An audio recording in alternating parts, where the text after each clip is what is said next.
Welcome to this Thursday evening. It's NutBallCop again.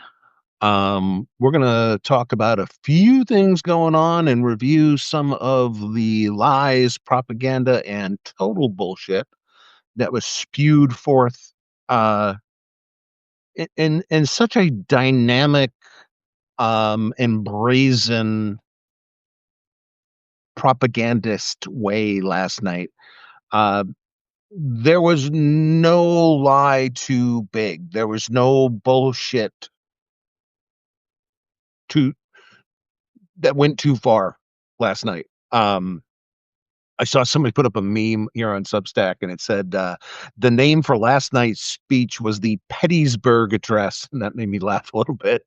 And I had commented like, "No kidding, it was petty." The Pettysburg Address, yeah, that's fitting.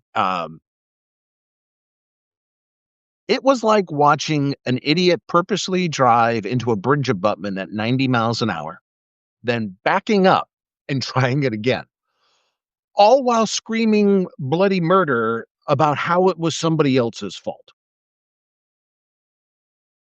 Um, and I'm going to go through the more nasty lies that occurred last night and kind of explain why the lies are occurring,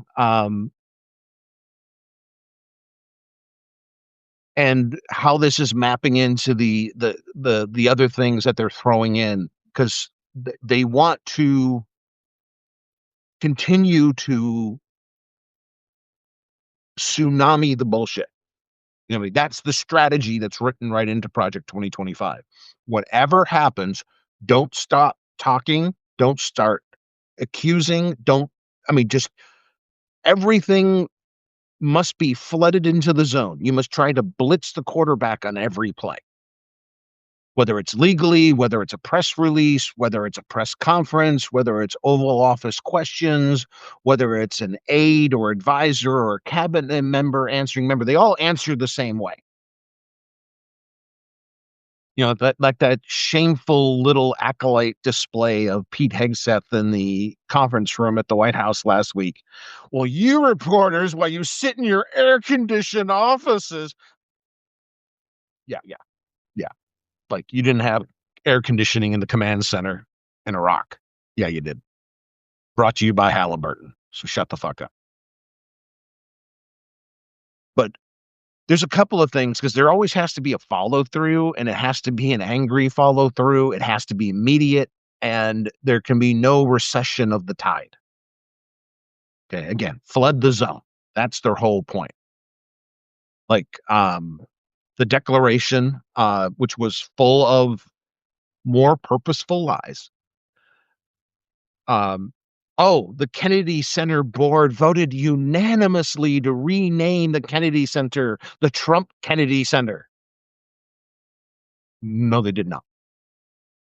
For those who do not know, Congress has a sitting elected member, a sitting member of Congress is always on the board of the Kennedy Center. Okay. The Kennedy Center was created by Eisenhower. Okay. It was created by statute. Okay. Little schoolhouse rock civics lesson here. What can the president not do? Legislate. He cannot pass his own statutes. Okay. So Eisenhower created the Kennedy Center as a national arts center. After the assassination of John Fitzgerald Kennedy, as a honor and a tribute to Jackie and the family, um, they created a living memorial named the Kennedy Center, renaming the Arts Center to the Kennedy Center, the National Arts Center, and making it a permanent tribute to President Kennedy, a non-living president. Okay, we this was all done by statute. Eisenhower created the Arts Center by statute. It was renamed by Lyndon Baines Johnson under a statute. Okay, neither Eisenhower or Lyndon Baines Johnson was the ones who wrote the law. Congress did. Okay.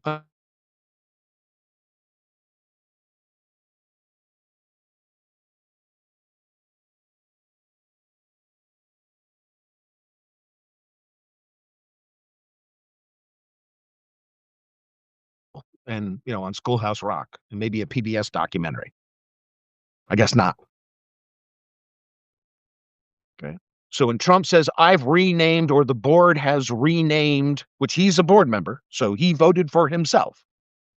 Okay. This is another problem. He should not be a sitting board member. Okay. Look who's on the board. Sycophant and acolyte 1, 2, 3, 4, 5, 6, 7, 8, 9. There's very few non-sycophants and acolytes on the Kennedy Center board. Now, the one person that was objecting was the sitting congressional member.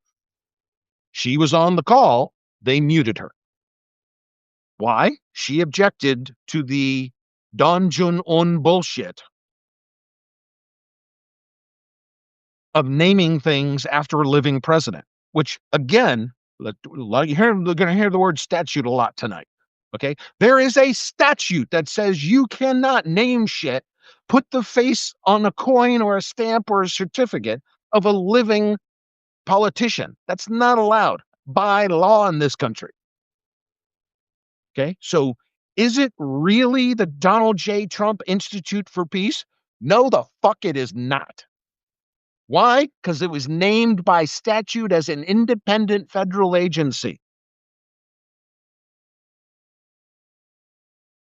He thinks he can license his name to government buildings like he licenses his name for all the bullshit he's done over his business career. All the failed entities, all the bankrupt hotels and casino, the failed Trump vodka, the failed Trump school, the failed Trump steaks. Okay. Oh, his little picture on the national park passes. It's George Washington and dear leader porn star Humper. He's a living fucking politician. His face can't be on those tickets by statute. Okay. Oh, is it called the Department of War? Because, bro, we do pull-ups, bro. No, it's not the Department of War. By statute, passed in 1947 and signed by Truman. I think it was Truman. I think I got the years right. It's named the Department of Defense. Okay, unless Congress passes another law and signs it and gets signed by a president. NL Love says I will always call it the John F. Kennedy Center. Always. No shit, because that's its name. 100% agree with you. I don't know if it's Mr. or Ms. Love, but I completely agree with you.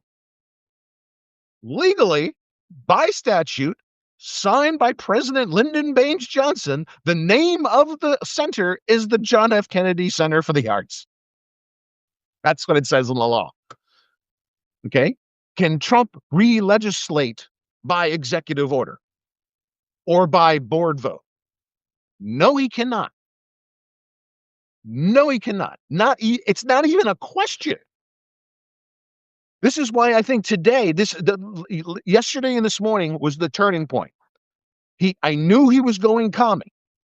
And I'm not just throwing rocks and being hyperbolic. I mean, he's seriously going East German batshit crazy Stasi.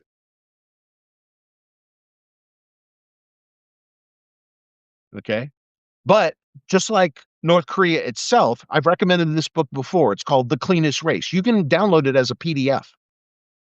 Just Google search it. The Cleanest Race, book PDF. It will come right up in Google. It's not a long book, but it's a very informative book. It's one of 3 books I read about North Korea. Each one of them scared me in a different way. Okay. Now, one of the biggest mistakes Americans have about, or mistaken ideas Americans have, and a lot of the West has about North Korea, is they considered it a quote unquote Stalinist state. That's only like a little bit true. It's not completely false, but it's only a little true. Okay. North Korea is a fucking evil clown show of every nefarious, unethical, immoral, gangster, commie crap that mankind has thought up since we came out of the caves. North Korea is a shit show amalgam of everything that sucks. You've got, yes, communism, but you've also got necromancy, voodoo, local tradition, literal Goodfellowisms. Okay, their government is pretty much run like straight up a mob. Okay, with whoever is the sitting dictator. And remember, the country and a necromancy is not a joke. The leader of North Korea was a dead guy for decades. It was the grandfather. He was still leader of North Korea until this guy, Kim Jong-Un, changed the law and made himself supreme leader. Yeah, dead grandpa was the leader. So, yeah, it's an amalgam. It's an amalgamation of crazy, evil, endless bullshit. Okay? That's exactly where Dear Leader Porn Star Humper is heading. He's literally trying to amalgamate whatever gangster shit that gives him power. Just like the Uns, the Kim's Uns, Korean names there. And I know, like, my title is actually wrong if it's a Korean name. I know that. I have Korean friends that remind me. But most people wouldn't understand the name syntax and the order, so I'm making it Americanized so most Americans will get the joke. But yeah, I'm seeing a true Kim Jong-un and his predecessor, dad and grandfather style, whatever it takes to be the gangsta. Because this is America's first gangster presidency. I know he had a problem with Spiro Agnew, like he was literally taking briefcases full of cash. And Nixon had an enemies list, and Ulysses S. Grant was kind of corrupt. Pretty darn good general, pretty corrupt politician. The people around him were worse. But I think Trump and his cabinet and his crew and his street gang, colors. Robert Duvall, Sean Penn, great movie, realistic movie. That was my era, and yeah, it was like that. Colors was a pretty accurate portrayal of what the fuck was going on back in the day, back in the crack war days. But yeah, now we have president who's a gang leader, a street gang leader, and last night's display was just awful. And yeah, he pulled out some of his favorites, like using racism and xenophobia as a political bludgeon. That will never stop. Okay, that's his lowest common denominator. You got to get people pissed at someone.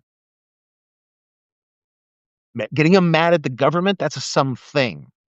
They'll only get a little upset at an entity, unless they really go cray cray, like the guys who bombed Oklahoma City. Okay, but most people, they're not going to get that upset at a thing. They're going to get really fucking mad at a person or a persona. Okay, because like in marketing, worked for a big tech company as a solutions engineer and a marketing engineer, depending on what group I was. Wasn't in a war room or wasn't doing a special project or whatever. Yeah, we target personas because that's what you'll pay attention to. This is all marketing science. I mean, I'm not heavily certified in marketing, but I do have a couple of certificates, received a lot of training. So I know how to, my job was not to be a marketer per se. It was to be the engineer to build marketing content.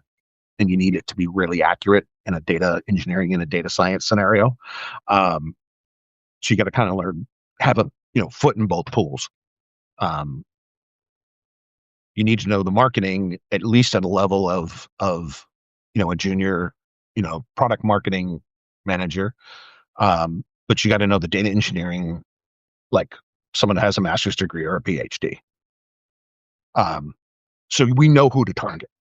And that's what the racism and the animus is all about. He's targeting people so you will not look at him or look at his street gang crew and blame them for anything. You'll blame the persona. Immigrants,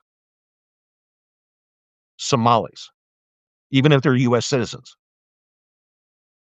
Okay, he did it again last night. He went after the Somalis again. Somalis have been here for shit since the 90s. This is not a new community.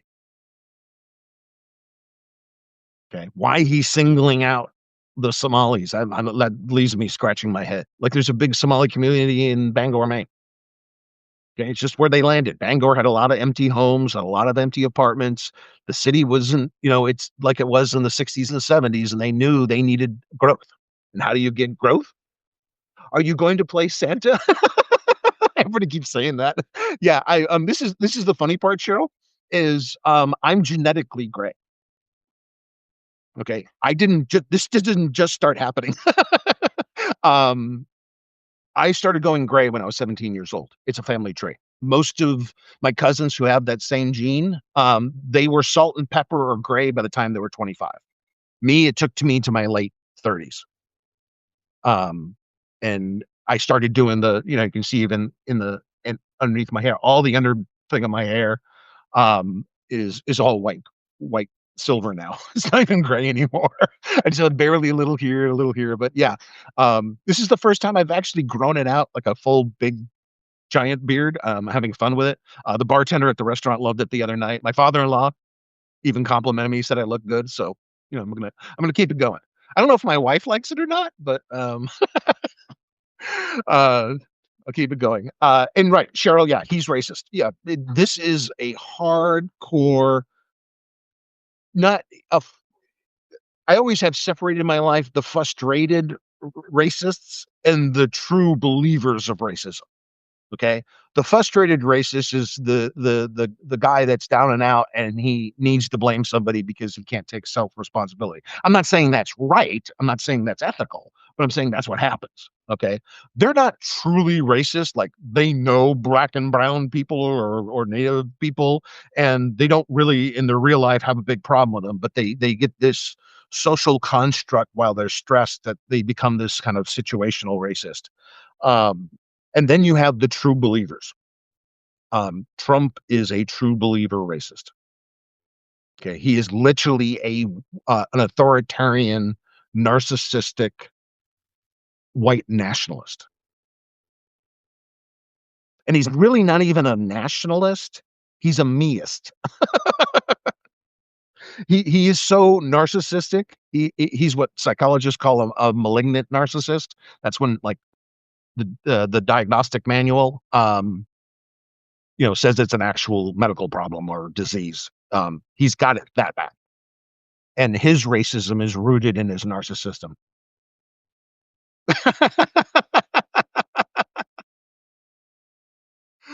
Yeah, I have the hairy everywhere problem too. And even my chest hair has gone gray. But if somebody asked me locally to play Santa Claus with the kids, oh hell yeah, I'll do it. But yeah, his bullshit is pretty bad. And his animus, there's been plenty of rumors for years that his dad Fred was at least a sympathizer to the Klan, if not a card carrying member. And that's the Klan is still a problem in the military, and it was kind of a like not a thing people agreed with in the military, but it was something still being talked about. Like when my wife lived down in San Diego, her one of her roommates was in the Navy, and one of his friends, another sailor, comes to one of the parties and tells everybody, "Yeah, I got a letter from my grandfather, included in an application for the Klan." And everybody's like, "Did you fill it out?" And he's like, "Fuck no!" And he goes, "I don't believe in any of that crap," And he's from the backwoods in I think it was Kentucky. And he's like, "Hell no! I mean, I disavow all of that." And he goes, "I'm not writing any more letters to my grandfather." So yeah, the military, and we knew we had a problem with it in the army. We had intelligence against it. A couple of people got outed and dismissed, from the military. Um, dismissed with like a general discharge, which means good luck finding a job. Okay, anything less than honorable when you get out of the military, you got a problem in civilian life. Yeah. That's why if you're a veteran, um, always have your honorable discharge and um, uh, always have a copy of your discharge and your DD 214. My DD 14 is in the vault in the safe deposit box. So yeah, keep that handy. Um, yeah. Speaking of veterans, y'all know where he's getting this warrior dividend. I'm so sick of these dividends. I described this the other night. Okay, this is what he's doing. Look, I have money in one hand. Oh, I put it in the other hand. I'm a millionaire. No, no. So he's going to pay out the farmers from his slush fund. Because even last night he was bitching about Democratic slush funds. Your tariff pool is a fucking slush fund, especially the way you keep claiming you're going to use it. He's going to pay off the farmers to keep them quiet, even though they're still going out of business, because most of that money is going to go to the big. It's a buy acreage subsidy. So who do you think is going to get most of the money? The big corporate owned farms. Okay. Now he's throwing this at veterans. Oh, I'll just use my slush fund of the tariffs I ripped off from everybody, and I'm going to give everybody a 1776. It always has to be this jingoistic shit. Okay, so sick and tired of this. $1,776. Okay, nowhere in there did you mention that you're going to Congress and having the House appropriate the money for this. So what are they really doing? They're stealing it out of the military housing fund. They're literally robbing Peter to pay military Paul.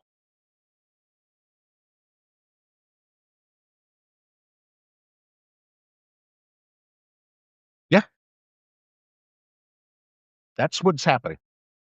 And housing is already a huge problem for military families. If rent is expensive for us, what do you think rent is like with two kids, a wife, being a specialist in the Marines or the Army, or whatever ranks squids are when they're waiting for us? Um, what do you do?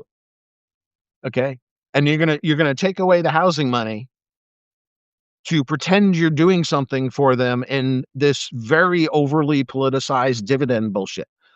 Okay, because there was the $5,000 Doge dividend, never happened, never will happen. Then there was the $2,000 Doge dividend, never happened, never will. Then there's the Warrior dividend. It's going to happen, maybe, but it's going to harm military families in the end. Again, you're just switching which hand holds the dollar bill and claiming you're making money. No, no, not no, but hell no. Um, and the fact that the rubes are eating this up, um I mean, there is there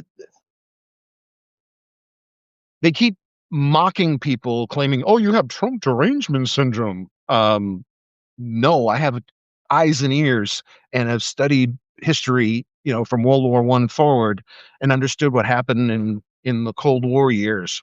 Okay, where communism reigned on a good half of the earth, and it slaughtered people. Mao killed more people than the Great Wars combined globally. I mean, Cambodia is a tiny little country. Okay, look what Pol Pot did. He killed 8 million people, just as many as Hitler did. And now you got this proclamation where, like, what was it this morning? Oh, I'm rescheduled. I'm rescheduling cannabis. No, the hell you're not. The president doesn't have any authority to schedule or reschedule any molecule, any drug, any substance known to mankind. It's not within his purview. The attorney general can do it, but only after both HHS, Health and Human Services, and the Drug Enforcement Agency both go through the APA required, the American Administrative Procedures Act, That tells you you can't be arbitrary and capricious. You have to go through the rulemaking process. Okay. When we say no dictators after Nixon, we fucking meant it. I mean, do a little research. Understand what, I'll give you the TLDR here about what the APA says, the post Nixon law, but it basically says you just can't be making rules for the sake of making a rule. There is a procedure to make a rule, and a statute is a rule. A regulation is a rule. Everything is a rule. If you're trying to control the workflow, it's a rule. Okay. So it literally handcuffs the president from doing anything but procedural changes to the government. Um, and if it runs afoul of any standing rule, regulation, or statute, then the rulemaking process kicks in. Okay. So does the president have any authority whatsoever to schedule or reschedule a drug, a substance, a molecule, whatever? No. In fact, he possesses zero of that authority. Who possesses the authority? Currently, unfortunately, Pam Bondi, the Attorney General of the United States of America, who I guess is going to arrest me if I inform you correctly that the government she's serving and the president she's serving has fascist tendencies. I guess that makes us all terrorists now.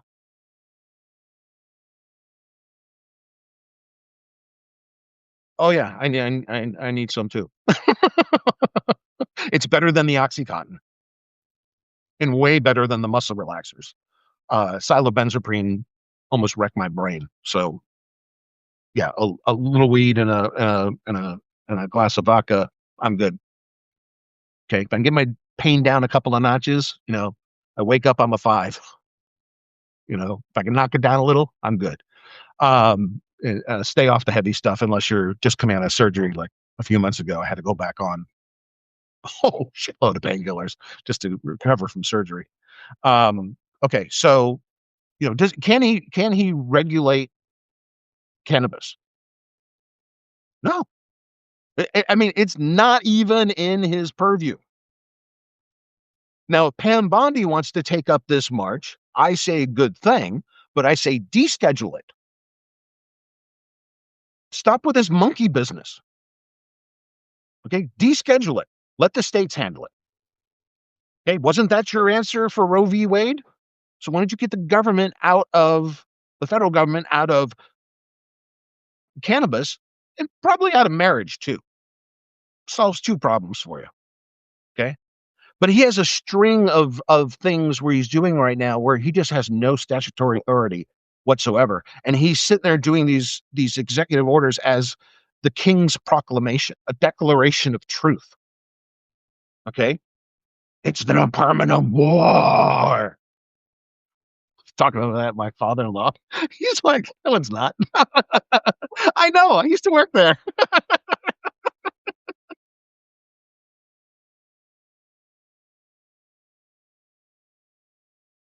And there was some heavy hitting, you know, bullshit there that I still like wonder, like, it can't be all gullibility. But not everybody can be that stupid to go, oh my God, this guy's speaking Jesus' truth. I think if Jesus was real and he came back, the first thing he would do is pimp slap him. What the fuck are you doing? Why'd you put that kid in a cage? We can go two plants here. Our sheriff, way, way long time ago, this is a couple of sheriffs ago, and he was a pretty capital C conservative guy. He said, I don't give a shit about cannabis anymore. And he goes, just put a little sign out, a weatherproof cover, by your gate. If your neighbors complain about you growing, as long as you don't have more than 24 plants, he didn't give a shit. Yeah, I grew 4 8-footers in the backyard one year. Most of my neighbors are cool. They don't give a shit. I mean, I think I'm the only one that is really a kind of a sore in my direct neighbor, but they didn't give a shit. I was growing it. I even had that as my intro, my slideshow for the company.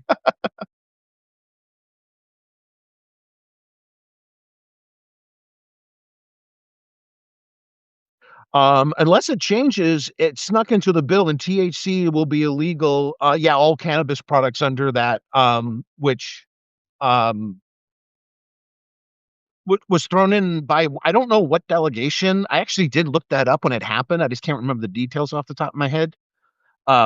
But yeah, that bill, that section that got thrown into the bill is a real problem.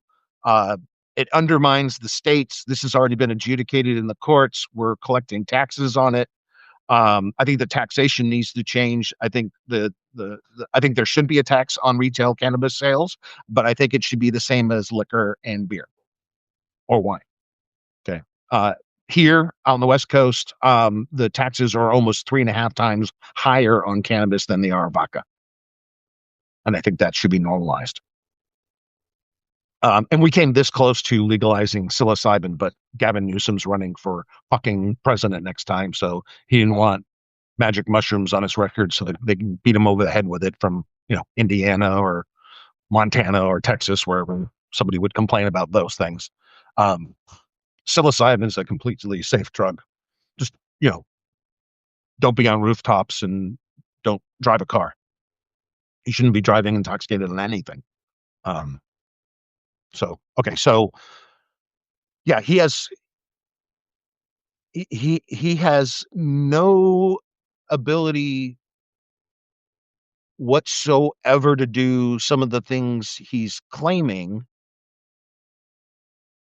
And I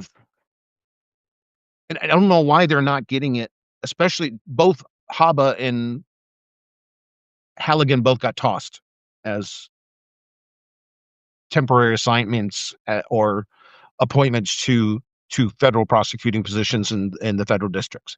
The courts came down heavy. The appellate court of the district fired Haba, which was totally within their purview to do. They went, no, no, no, you're an illegal apartment. You're fired. You're no longer an officer of the court. Get out. Totally within the judge's purview. Okay. One judge went ballistic when Halligan's name showed up on documents after she was tossed, after she resigned. And the judge goes, don't ever show up in this courtroom again with her name on a doc.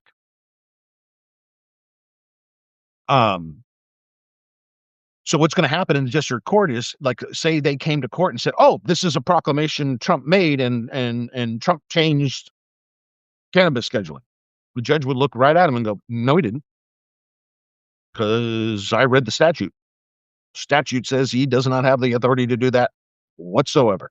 And if the attorney general wants to do it, she has to go through a whole process that would take a while. It would take months, if not a year, because you have to go through the rulemaking process. You have to do the scientific research and the scientific paper, and then you got to get the policy paper from the DEA, and you got to get the national risk assessment from FBI and NSA and maybe even DIA. We have to take public comments. That's a thing. Okay. Which, dictators hate public comments. Let's go through some of the other stuff that's just absurdly just a total lie. Complete bullshit. Doesn't have any bearing on anything in our real lives. He claimed that, quote, inflation was the worst in 48 years. Some say in the history of our country. Completely false. Great Depression. Okay. Modern, post-World War II, it was June 2022 at 9.1%. Okay. This categorically not true that he took over the worst inflation in the modern era. And the Bureau of Labor Statistics is the source of that. Okay. Inflation is stopped. Not according to the Bureau of Justice Statistics, the Fed, Fred, or Reuters. Okay. We're at 3.1% CPI year over year. Okay. And getting to zero inflation is hard. Not as hard as trying to get to the singularity in a black hole, but it's hard. The problem is you could go immediately into deflation. When you head towards zero, you could go too far, swing the other way, and end up in the Japan scenario of the, what they call the lost decades. Our country was being invaded by an army of 25 million people. The Pew Research Center says, no, that's not backed up by data.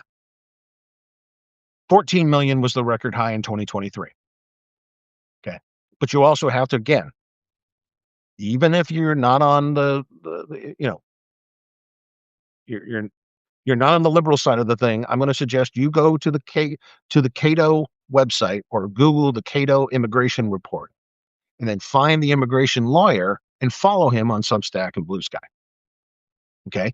The reason we had 14 million as a record high in illegal immigration is because that's when we about shut all the doors. And the Cato report spells out how we don't have a legal immigration system anymore. We have some very wealthy, almost assign yourself your own immigration. That's the sports athletes, that's the tech workers at the very high end for the tech industry. That's a lot for the researchers and like data science, material science, that sort of thing.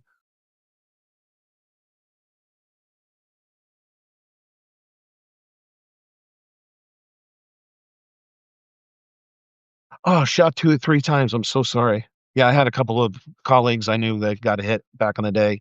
Um, one of the guys who helped train me, a lieutenant from a nearby city, yeah, shot twice in the chest, point blank range. Luckily, his vest saved him, but he said that didn't really matter because a week later he still felt like somebody had hit him with a baseball bat.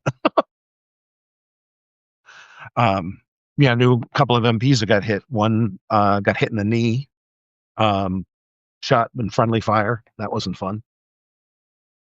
Um, okay, so back to the BS here. For the past 7 months, zero illegal aliens have been allowed into our country. Okay, that's just false at face value. Okay. There is no securing 100% the United States borders. 2,400 miles on the southern border. Um, I forget the exact numbers for Canada, but it's like 3,000 plus our sea borders. Plus, if you make it into Alaska, remember, Alaska is almost as big as the continental United States in square miles. Okay.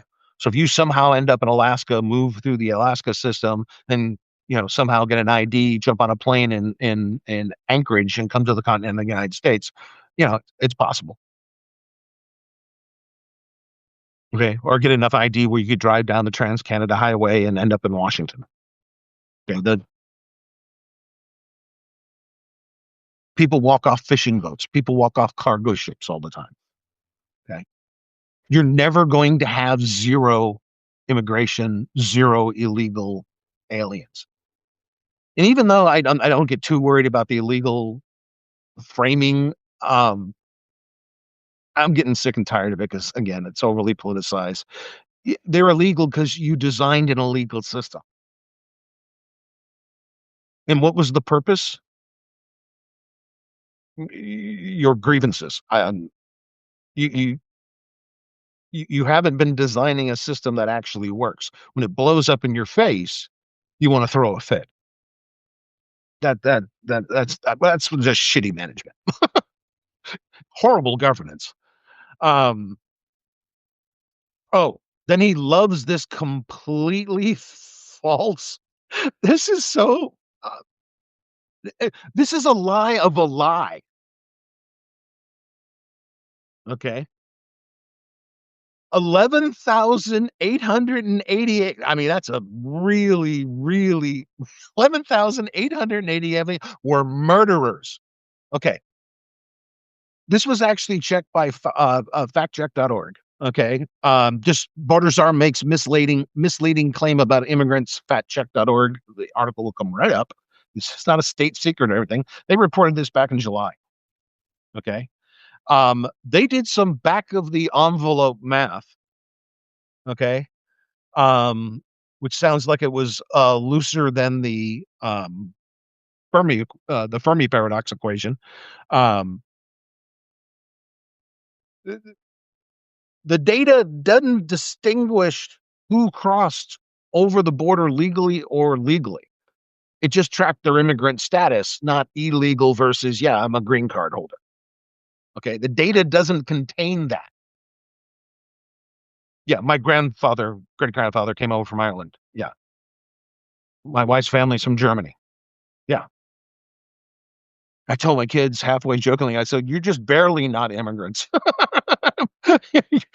I'm two generations away. My kids are two generations on the other side, on the other side. So, yeah, that's true. And unless you're Navajo or Cherokee or Mohawk, I don't think you have a right to claim that you're the true American. They were here a lot longer than the whole country. We've only been here for what since the 1600s. Um, we have evidence that people were living here in tribal colonies uh, thousands of years ago. We're not even close. So yeah, we're all immigrants. I completely agree with that one. Um, so Holman basically took a statistic he either didn't understand or he willfully misused. And then it became the repeat lie last night. That number is just simply not verifiable. It's not a data point. Okay. It's not in the data period because the fields you would need to do 0 or 1, yes or no on the question they're attempting to answer without the data, you would need those two fields to complete your answer. Yeah, I do this for a living. I know how whole data chains work and how tables and live data feeds and all that kind of stuff works. Okay. You don't have supporting variables, then you don't have a real answer. Okay. It's like monitoring like power supplies and stuff. People will say, oh, it's reporting 22 as a temperature. I'm like, 22 what? 22 centigrade or 22 degrees Fahrenheit or 22 degrees Kelvin? I don't know. Well, you need to go figure it out. And that information needs to be included in the sensor when we look at it on our phones or on the web page. Okay. 22 is not a complete answer. You don't have the fields combined. There's another code you can look up that will tell you whether it's Celsius or Fahrenheit. Okay. Um, or you could just look it up and then change the label and make sure you're annotating what temperature scale you're actually using. Okay. That's a fine example.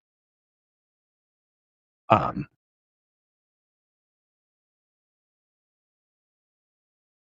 he claimed that crime was at record levels. I've talked about this numerous times before. This is just an old, worn out lie. Okay.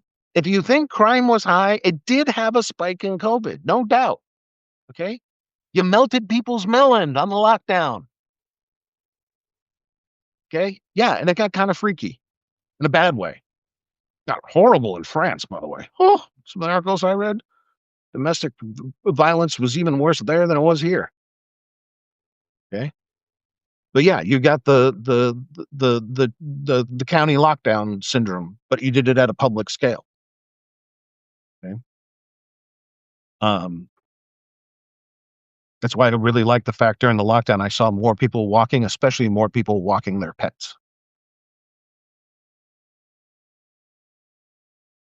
Crime was at record levels. I mean, just to that one, no, that is exactly 0% true.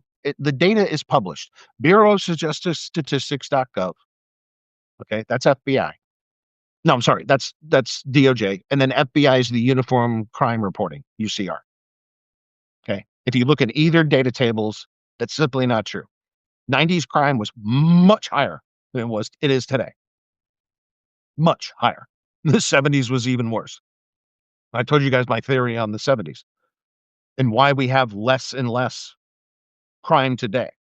We have less and less crime today, not because of fucking flock cameras spying on us or police tanks that don't catch the shooter from Brown and MIT. Did you hear about that? They found him dead in New Hampshire in a warehouse. Oh, that police tank works so well. Okay. We rely on stupid gimmicks. We don't want to do the footwork anymore. That's the frickin' problem. Okay. But back to the crime rates. The crime rates were lowered post 1970s because we got lead out of the environment. And the scientific data supports that as the answer, not just in our country, but as countries banned lead in gasoline around the world, and then you track their data along ours as a parallel study, every single country saw changes in their crime rate 20 years out, and it all went negative. It was a downward trend, not an upward trend. Okay. So lead always has to be contained. Okay. You can still use it, it's still a viable product. Like using those sealed lead pans for showers, like that's required in a lot of apartments in New York City, in Chicago, because there's nothing more waterproof than those big um, multi-layered lead, with a nylon coating on them. You put those down, the chances of the shower bed ever leaking in 100 years is practically zero. It's much better than any polymer solution you can use. So you can still use lead. We still use lead acid batteries, but it's the containment of lead that's the issue. Remember, it was in gasoline, so we were basically atomizing it and shoving it out a tailpipe and polluting everything, including ourselves. It was in everybody's blood. Okay. So the reason crime continues to go down is we're cleaning up the environment. So when he wants to get rid of the EPA, they're going to reintroduce what? Things like lead and nickel and other shit that's going to get back into the groundwater, get back into the air, and then you're going to have criminal fucking insane people again. Like we're literally forgetting the lessons of history because there's a goddamn carnival barker as president. Yes, Pam Bondi, a fascist carnival barker who wants to poison our kids through industrial pollution. We learned that was bad under Nixon. Nixon created the EPA. Why the fuck are we wanting to get rid of it? Don't ask me.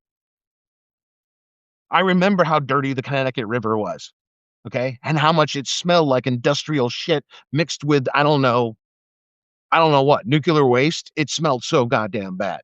By the time last couple of years in high school, the river had cleaned up enough where we could swim and fish again in it.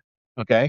I wouldn't go scraping around on the bottom of the river near the dam where most of the waste was put out, but further downriver, it was safe to do recreational activities. Okay. I remember the river both ends. Okay. I don't want to go back to the polluted Connecticut River. No. Nor do I want to go back to lead poisoning the environment because that had a direct humanity's outcome in crime. Yes, lead causing brain damage causes crime. Okay. Take a look at Washington and see the levels of safety we've never seen before. Daily arrests have barely budged. That was talked about by the police chief, the actual police chief of DC. We're completely wasting time, money, and resources. I have, yeah, no private prisons. Good point. Yeah, let's get rid of the private prisons because you shouldn't have a profit motive on caging people. You just cage the people that if we let them out, they'll hurt other people. Okay. Like some of the people belong in San Quentin. Some people belong at Florence Max in Colorado. I'm not saying everybody does, but I'm saying the baddies do. Um, what else? Oh, this is the one I got upset with when he said it. I said this live last night. Drugs brought in by ocean and by the sea are now down 94%. Bull shit. No, they're not. Unless you blow every recreational, commercial, shipping, and fishing boat, trawler, and skiff out of the water in the Caribbean, cocaine is coming ashore. Okay. I know this. Well, I did this back in the day. I literally sat at a fishing port one night, not one night, several nights, waiting for the shipment to come in, freezing my damn ass off in the fog.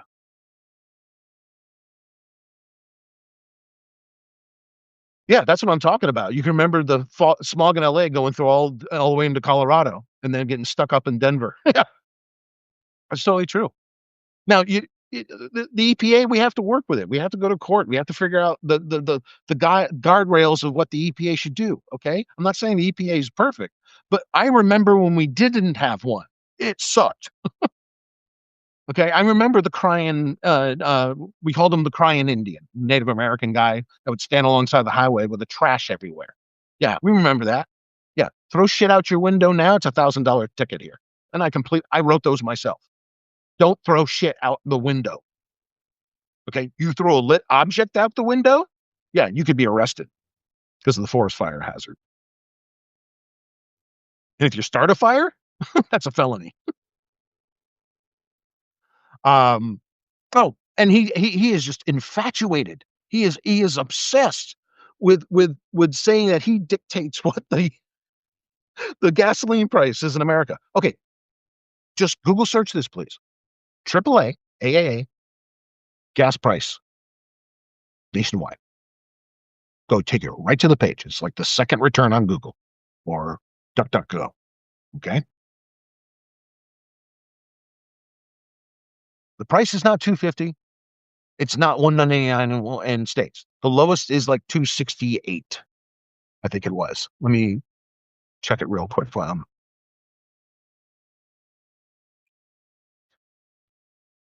Yeah, AAA fuel prices at gasprices.aaa.com. And the lowest range shown is 257, 2.575. Okay, and that's your oil producing region: Texas, Louisiana, Oklahoma, Wyoming. You know, they drill it. It's close by. They refine it right there. Um, Supply is good. That's why they call it Sweet Texas. WTI is good oil. Some of the best oil on earth. Okay, but it ain't fucking $1.99. It's not, and it's not like we can't look this shit up in literally 30 seconds.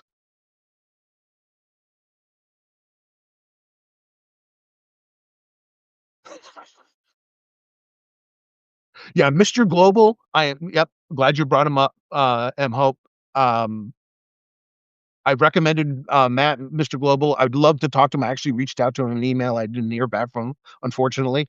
I would love to do like an hour, 90 minutes, 2 hours maybe, because I have so many questions. Like, where is this all fucking heading? Because we don't have a coherent energy policy in this country. Um, and I know MAGA is really pissed. That's why I said several live videos ago, show Mr. Global some love. Subscribe to him. Give him some likes. Pump the algorithm at least for him. Um, Patreon if you can, all that kind of stuff. But yeah, he's putting out some damn good information. And he's made a couple of funny little side videos. Uh,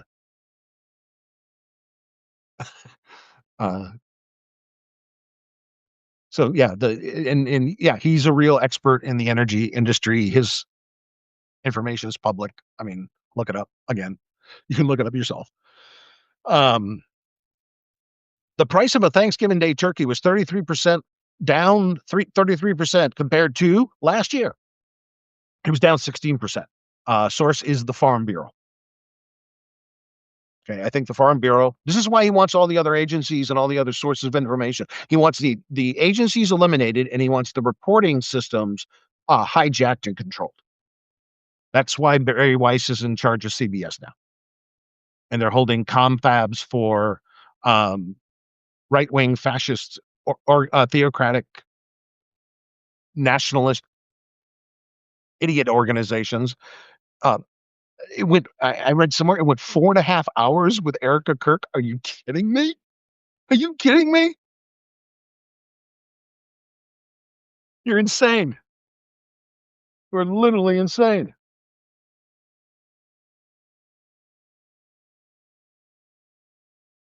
My friends are now lighting me up about the shooter being found, the mass shooter from Brown, and the person who probably murdered, or is the best suspect in the MIT physics professor's murder. People are lighting me up about it now. Did you read about it? I go, oh yeah. Eggs are down 82% since March. That's misleading because what he did there was mix wholesale prices with supermarket prices, and um, there has been a huge variance. And what they did is took the biggest spread. It's a cheap way of reporting it. When people say, "Yeah, you can lie with statistics," you no, you're lying about the data. You're just pretending to use statistics. Statistics tell you the truth. Okay. When that signal pops up, yeah, you double check your code. Trust me, I've done live like autonomous countermeasure software. Like it sees evil thing happening, stop evil thing, that sort of stuff. Okay. Um, you can't use shitty statistics because they'll fuck everything up you're trying to do, and most of your answers will be bad, and your actions will be wrong because I just don't write code to detect things. I write code to have actions made on detections. But the detections have to be at a certain statistical threshold until before they're triggered. Um, he made a comment that's just an iffy, and he could have explained this so much better. He said more people working today than at any time. Plausible, but based on what? Are you talking about per capita employment? Are you talking about volume of employment? Are you talking about hours, hours paid this year? What matrix are you using? You could have pulled a couple of matrix. I mean, you could have pulled the fact that no, not only more people are working than, I mean, he has to say everything in an absolutism at any time. Well, I think per capita, I think at any time would be World War II. By volume, probably today. By overall wages, I think probably today. So he could have said something actually positive here, but not just him, but his entire cabinet are such Goombas beating their head against their own desk, trying to be the alpha bro. They don't know what the hell they're doing. Um, this 100% of all jobs created I took since office have been created in the private sector. You hired a mass amount of ICE agents. You've had to hire lawyers after others quit. 100%. This is what I'm talking about with the absolutism. This is how insane this guy speaks. He speaks every term in absolute terms. Okay. Nobody I know that's skilled in their environment, whether it's my father in law being a Green Beret or my friend who's a physician or another friend who's a computer scientist, when we say 100%, we kind of know that means colloquial 100% because the most it can be is 99.99 something. Heisenberg principle tells you can't have 100. I mean, we can get really super high certainties. Like I had one rule that said this is a really hard block, but it's very based on a series of trigger based on behaviors, characteristics, and ongoing activity. Okay. Uh, and when it triggered, it would do a cascading block, means blocking it in several mechanisms. That had to be a certainty in the ML portion. That had to be a certainty like well into 98.8% before it would take that action. It may do a sub action, but it wouldn't do the full Monte unless it hit that high of a certainty. So just using 100%, I'm like, I can tell you, yeah, and a very, very good certainty, statistical tested certainty, yes. Can I say 100%? Not often. And it's false at face value. That's why it bugs me. You hired a shit ton of people to do the shit you wanted. Doge, ICE, okay? Border Patrol, okay? Those are public sector jobs. So at face value, that's bullshit. Then he says 100% of the all net job creation has gone to American born citizens. Is that because you're destroying agriculture? You're taking away licenses from truckers who don't have a bad driving record. They're just the wrong color or the wrong religion or both. And the trucking thing bugs me because black women are really underrepresented in the labor pool. And one of the working class jobs that actually pays a living wage is trucking when you get in with a good company. And I noticed this when I was driving to Indiana to take my son to school. Um, that a lot of people on the road were either male Sikhs from India or black women. And I made a point of it when I was in the passenger seat and I'm driving a leg to check out who was driving as we passed them or they went the other direction. And I was like, wow, there's a much higher rate of black women in trucking than I would have imagined. And I probably sampled several hundred trucks. So it was a not a statistical certainty, but it's a good idea that, wow, my perceptions about who drives trucks in America is wrong. So the net job creations have gone to American born citizens. Um,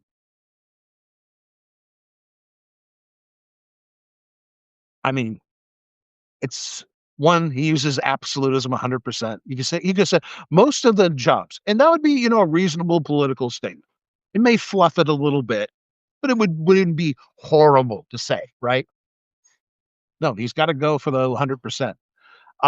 The $18 trillion investment claim, I've talked about that. It's so not true. Um, because he keeps floating whether it's 18 or 22 trillion. And most of what they have booked and what they're claiming is, according to PolitiFact, aspirational at best. It's the same way like Doge counted shit.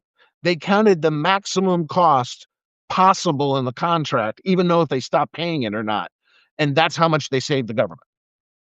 But when an auditor looked at their numbers, they went, yeah, you're using false accounting. Okay. So the real investment numbers compared to the White House website. Yeah, and this is a total false by political fact, by the way. This is 100% false. Um, and they've only been able to document. I wanted to go back to the page and make sure I got the number right. 4.9 trillion, and that's over time. That's not like all the money landing right now. Okay. These are phased projects. These are the chip factories. These are some of the automobile battery plants, the construction plants to redo the power. These are plans, not some of them not verified, and these are over time. This is not a now situation. Has he dropped probably a trillion and a trillion and a half? Yeah, that sounds reasonable. Do you know how insane 18 trillion sounds in my head? That would cause a 4x increase to government revenue. Where's the 4x increase? We're reporting deficits. I looked it up the other day. Now the deficits are lower because he fired so many government workers and shut down all these grants, but we're still pulling like 178 billion per quarter in deficits. Okay. Already talked about the dividend checks for the warrior dividend. Okay. I'll restate this just because this should be a candidate. I'm sorry. What's the questions we need to ask our candidates? Okay. Will you fully fund the VA the way it needs to be funded? Yes or no? It's a black and white question. If the answer is maybe or no, pack your bags. Don't bother running for office. Okay. To take the $1,776 out of the housing funds is is so unethical. It's not funny, but it's also, where is this $900 billion budget going to? When are we going to look at that?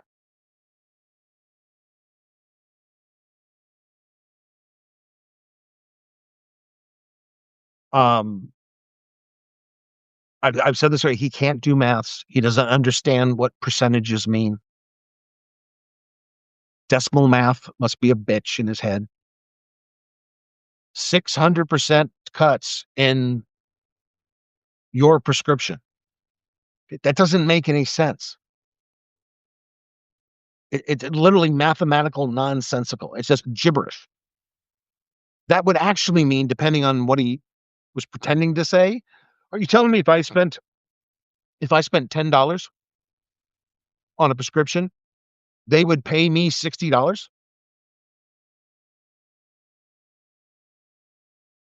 I mean, it's absurd. You could say that I'm going to lower prices by a percentage, and that may be fluff too. But if you said I'm going to lower your prescription drugs by 35%, it may be real, it may be fluff. Okay, but it's least sensical mathematically. You cannot reduce a price by more than 100%. At 100%, it would be the cost of zero. Anything above 100%, you would end up in a negative integer. And it's brutal that he would present the information like that so sloppily. Okay, because you also could say I can make your drugs 4 or 6x lower, and what that means when you put it into the table, you're talking about a 75% reduction of 4x or an 83.3% reduction of 6x. Okay, but that's not what he said. He said 600% reduction. That doesn't make any sense whatsoever. And then he tried to like claim that, oh my God, I have thought up the most favored nation status. No, you didn't. I mean, the way he's presenting it, he's like, oh, look at I did. Who who who could never thought of who only I can think of most favored nation status.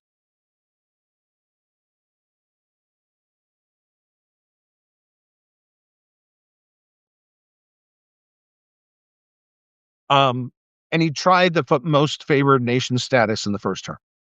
Okay. Yes, Cheryl. He's always been this dumb. And he's always been this much of a lying bullshitter. Okay.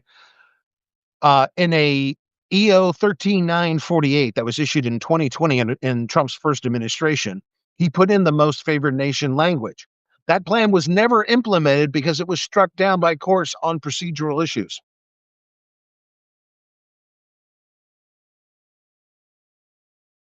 Okay. Their offer to fix healthcare is absolutely nothing but lying to you time and time again. Almost as bad as the way the Democrats lied to you about codifying Roe v. Wade. That bad. Oh, we're looking out for you and your rights and your family. No, you're looking out for your fucking portfolio and your ability to get reelected.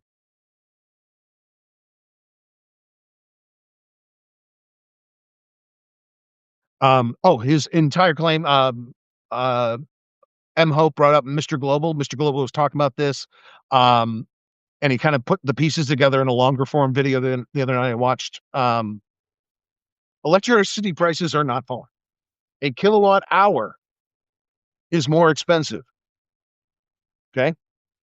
The increase this year is about 7.4%, according to Utility Dive. We're now reaching about 17.0 cents per kilowatt hour as an average. I remember here on the West Coast when on the right rate plan, you started paying 9. So that's doubled since I started living here. Okay, where is the energy prices falling? Not for electricity. You're going to see falling prices on gasoline and diesel. Probably maybe not this winter, but next winter, some definite home heating oil / kerosene, heavy gas, propane drops as well. According to the EIA, you'll hear Mr. Global talk about this all the time. It's the source. It is the source, and you can, they did an in-depth analysis in May 14th of 2025, and the slopes are all rising. Home heating oil is already dropping. Regular gasoline is already dropping. But residential natural gas is already into the positive range. And residential electricity is far above. Okay, by somewhere between 2 and 4 points, far above the consumer price index increases. So electricity is not getting cheaper. It's a driver to inflation. It's not my opinion. That's the in-depth analysis of the EIA. Okay. The price spikes are going to get medieval. I'm going to defer to Mr. Global. Go to YouTube or another platform. Watch him explain in detail how bad these spikes are going to get and why. Okay. And I love his long form because it talked about the problem I've talked about before, transmission. Now I was talking majoritively about electrical transmission, but I also know there's a pipeline problem too. But I've liked the idea since T. Boone Pickens after 9/11, who said, we got to turn the electrical grid into the next Eisenhower interstate system. Just like we have a highway system, we should have a completely managed 21st century electrical grid. He was absolutely correct. Okay. We don't put two distribution problems together, plus a whole bunch of other factors.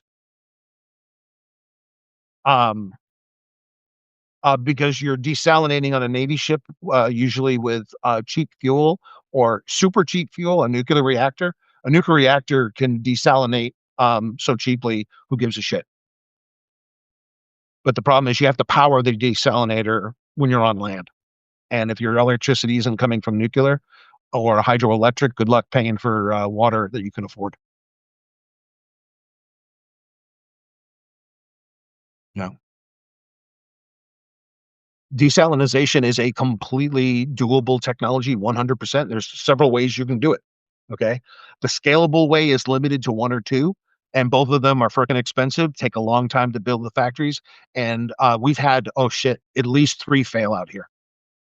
I mean, fail.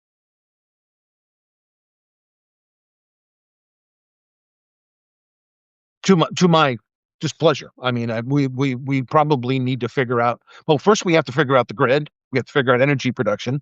We have to get. We're 15, 20 years behind on next gen nuclear. You want green power. You want power we need to make all our houses, plus the cars, plus the data centers run.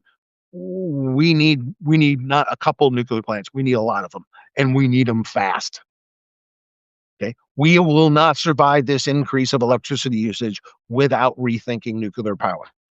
Nuclear is the baseline, natural gas is the regional balancer, then renewables everywhere. Okay. 10.2 kilowatt hours on the roof and a solar array, 30 panels. Okay. I went from $335 a month to $225 a year or less. I think last year was $178 the entire year when my kids moved out. So her computers and everything aren't running, I guess. Um, Plus some newer gear that I have on all the time because I am the hypervisor, I have my high-end workstation and everything. Um, oh, and also and again, when you're watching Mr. Global, pay attention to the export he explains. Okay. I'll let explain him in detail, but the more you export, the less clean natural gas. Remember, I was talking about natural gas is your intermediate layer. Nuclear should be your base. Hydro, if you're up north, like Quebec hydro feeding New York City to a super cool DC cable. That's one of the transmission grid things we need to do. High voltage DC helium cooled super cables, because it's both good on both ends for Quebec hydropower and New York City. It's great on both ends. New York gets all the cheap energy it wants. Uh, Quebec doesn't have to siphon off any energy. They can always sell it to New York. Even with the New York nuclears and other energy sources running, they're always going to request some energy from Quebec. So having that super line there, um, they want to use data centers all over the place. Yeah, it's coming. It's already happening. And it's foolish that we don't have the power to supply them. Like the one in Memphis I've been reading is basically running off of a bad local grid and diesel generators. That's not sustainable. It's immediately foolish, if not stupid, but it's not sustainable. It's not going to bring us whatever technology revolution we're looking for here. Okay.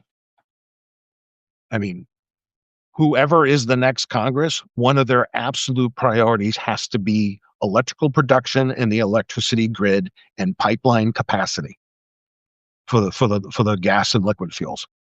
Okay, we have to. If we don't, we're going to get screwed in the long term. Yeah, they have to keep them cool. That's true. That's why you see a lot of the new data centers, like putting it in Memphis doesn't make any sense. It's heavy wet air. That doesn't make sense. As a guy who actually works in server rooms and data centers, okay, I've been doing that for more than 20 years, okay, including one at a national lab. Um, you you want to put the big iron setups up north in the Midwest, Wyoming, the mountains of Colorado, Montana, hydropower, cheap, clean energy, and cool, dry air. Okay. Like putting an AI data center in Memphis makes very little sense other than um, the local government. I haven't looked that deep into it, but I'm sure the local government, the state government gave them incentives and did the whole um, oh, if you don't want to drill in the Arctic refuge, electrify the passenger fleet and back up the passenger fleet with nuclear power. David Rusick, professor, University of Urbana-Champaign, Illinois. He is a retired teaching professor, and his job, he's a PhD in building nuclear power plants. He has an awesome YouTube channel. You want to learn real things about nuclear energy and why we need it for real from the leading mind in the field, David Rusick. Um, yeah, going back to the natural gas spikes, winter always causes upward spikes because especially when you have a cold snap, it's hard to keep the pounds uh, per square inch where you need it when everybody's burning. Um, you much rather have them burning natural gas than coal. We need to phase out coal as soon as possible. Again, what's the answer to that? Nuclear baseline, natural gas regional, renewables everywhere. Like there should already be solar panels on every government building's roof, literally everywhere. You should have just paid for that. Well, put it in. And when you need the electricity, it isn't political. Um, like my wife and I like to go to Hawaii, and we're hanging out at the Buddhist temple in on Maui, and it's just a great place to sit quietly and chill. um, and we ran into a couple of guys that were doing long bows, the old style bows, and doing target practice. So we walked over, struck up a conversation, and we're talking about, hey, we think it's great. We bought our solar panels, a couple of years ago, and we noticed like everybody here's got solar panels. I'm trying to find houses that don't have them. It's almost impossible. And he goes, oh yeah, and he goes, you got to realize that our electricity started like 32, 34 cents an hour. That's where it started. Okay, because we have to ship in all the fuel. So we voted yes for the big windmills. They're like, yeah, they're windmills. You're going to see them. Yeah, they're windmills. No shit. And he goes, we put solar panels everywhere. And then we just told the Hawaii citizens, just told the utilities, stop whining, upgrade the transformers, put in the neighborhood batteries, and shut the fuck up. This is what we needed. Oh, Cheryl, I did a video. I can't remember where I did. I think it was my old site. I talked about changing your mind on stuff. I know I wrote the essay here about changing my mind on the death penalty. Used to be 100% pro death penalty. I'm 0% death penalty now. Um, I was a soldier in West Germany when Chernobyl went up. We were out training with our sister unit, the Feldjäger, the German military police, and we're out in the woods, out in the hinterland, and we got uh, notice to assemble really quick. We canceled what we were doing because we were on a long march, and we all assembled. And a major from the NBC, the Nuclear Biological Chemical Company, came out and started handing all of us dosimeters. And we're like, what the hell happened? And they go, we think they lost control of a nuclear reactor. And somebody raised their hand that went, sir, how bad is this going to get? And he goes, we don't know. It was terrifying. It was terrifying. I was pretty anti-nuclear for a long time, until I understood the business of coal, understanding that what's left in the coal slag pond is actually worse than what's left after we use the fuel in the nuclear reactor. Plus, we can recycle the nuclear reactor stuff. There's a whole process for that. The French already do it. Okay. A lot of the nuclear materials we took out of the former Soviet states and being disassembled, recycled, and burned in French nuclear reactors. French is like 80% nuclear power, have been for decades. Okay, run the most modern reactors in use in the world. Okay, uh, probably the smartest country right now on their baseline. Okay, you want lower casualties per capita over time? Get rid of coal, switch to nuclear. That data is clear. Coal is so bad. It is so ugly. It causes so many problems, and not to mention we totally screwed the coal miners and the with the black lung fund. That's a whole other video I could do. Okay, they got the coal and the metals and everything in their lungs. Okay, they didn't hold the the mining company owners responsible for their health care, so we picked it up. Okay, but yeah, after a while, after studying, I ended up working at a national lab, which was a physics lab. Um, Talked to a lot of physicists and a lot of nuclear engineers who are super, super, super smart. And I learned a lot. I started reading a lot. And when I started finally figuring out or being referred to who were the leading experts in this field of nuclear energy, and what the real nuclear energy data is, the safety data versus, all the others. Um, Nuclear, when you put it all together, including being green and not emitting CO2, nuclear is your win. It's hands down the win. What did Trump say about the energy grid last night? Nothing.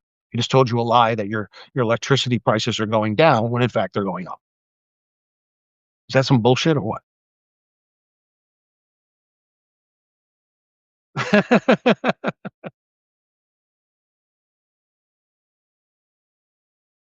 And I may pull some data on this because I started exploring this the other night. I'm looking at the outcome, the output here, that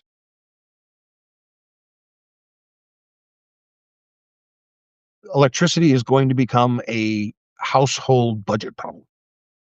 That's how spiky and bad it's going to get. Okay. You want cheaper electricity over time. You want more stable costs over time. You want a greener solution. Then vote for people who are going to fix the electrical grid, fix the pipeline system, and get the hell away from coal and start building nuclear where we need it. Okay. You're putting in that chip manufacturing plant in Arizona. You probably need a nuclear power plant nearby. The industrial corridor, Oklahoma, Nebraska, Texas, northern Mexico. Yeah, good place to put a nuclear power plant, or three or four or five. We've got the fuel. We have the knowledge. We can hire the help from France. We have a mature nuclear industry now. We have plans for next gen nuclear. Instead, what are we going to do? We're gonna tell you your prices are going to go up when ISO New England is going to get hammered because they're mostly nat gas as their baseline. So as that natural gas price spikes, I said we looked at the analysis. Um, it's still below the CPI. Nat gas increases, but it's going up. Okay, so when you add two things together, you add this You add this healthcare increase from letting the subsidies expire for ACA, and then you get into the energy problem. Then you're going to have some offset costs because gasoline is going to go down. We're heading into a glut, according to Mr. Global, and according to several news articles I read. A bunch of people are talking about it on YouTube. But this is going to be like people being penaltied because there are too much arrears in the utility bills.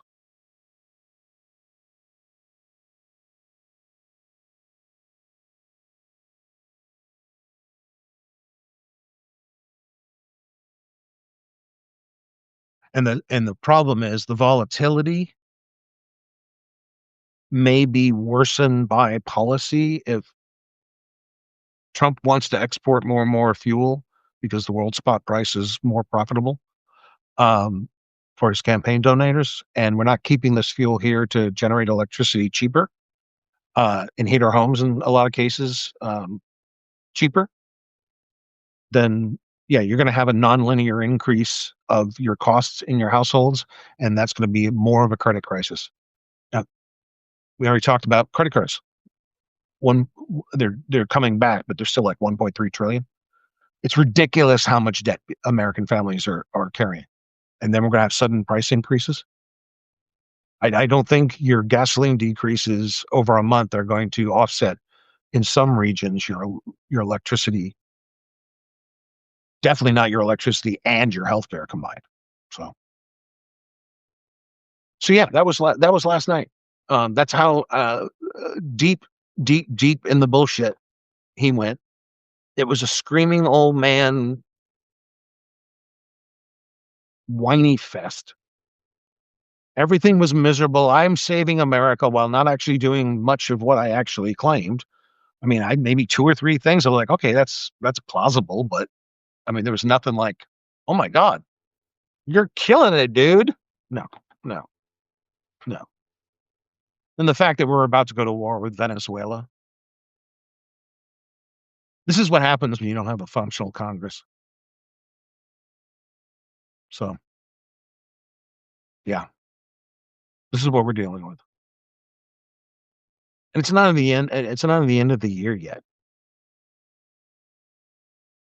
And last night just seemed to be a situation where he just wanted to hear himself talk and say what a winner he was.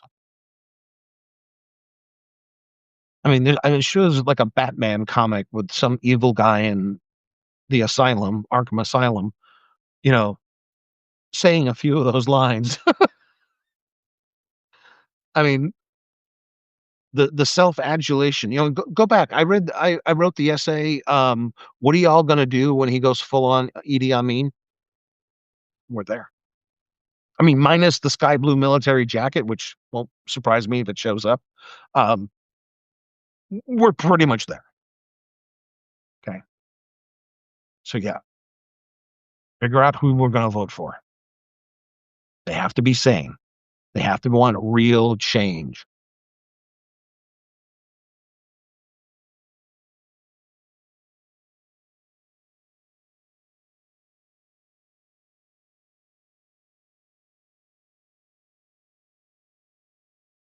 Know what we're gonna ask them for the issues.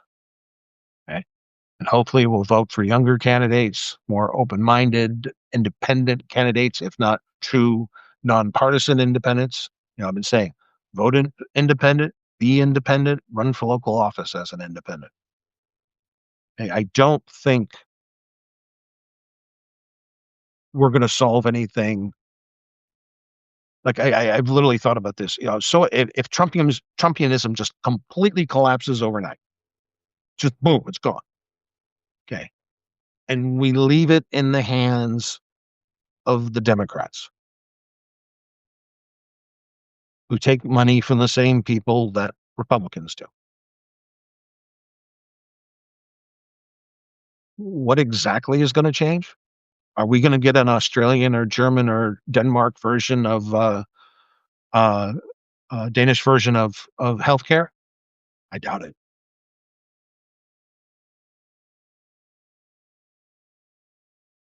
Are we going to literally put a stop to wars we don't need to be in and start investing in America the levels we should be investing in? I mean, we need somebody to say we need an upgrade like the Eisenhower interstate system. We need that level of commitment to the next improvement to the next phase of our economy. We have to find those candidates because if we don't, I'm not saying they can't be Democrat, but I'm saying if you put everything in the Democrats' hands, I don't think that solves much. So at least consider independence and hold them to everybody to an equal standard, regardless of their affiliation. Okay? Hey, if I had a green candidate that would disavow Jill Stein and tell me what their green method was and what it meant and the other sane policy issues, I consider them. Of course, they'd have to disavow Stein because she was at the table with Michael Flynn at Putin's party for Putin's reception. Anyways, think about what's next. There's much, much work to be done. First, we have to tolerate this, and it's falling apart, just not fast enough. Because the funny thing was about last night is some hardcore right wingers. I haven't. I've never seen some funnier tweets. Oh my god, hilarious. One person said, one right winger said, "This could have been an email." Another one called it pointless, and I was like, "Yeah." When you sit there and just bullshit people, and you don't want to tell them anything that's true, and you want to tell them things that are easily fact checked, what do? Even the right wingers figured that out last night. So keep that all in mind. There's a light far down at the end of the tunnel. We'll get over this. We got over McCarthyism. We got over Nixon. We got over Reagan. Not so much, but we'll eventually get totally over him. Once we can defeat corporate socialism, then we'll be over Reagan, I guess. But think about the next cycle. Think about the work ahead. And yeah, get on juries. Look at that Associated Press article today. Juries have been showing the DOJ what's what. That they're lowering, dismissing, nullifying charges left and right. Okay. Yes, we know it's a technical violation of the law, but we're still not going to convict the guy. It wasn't just the sandwich guy.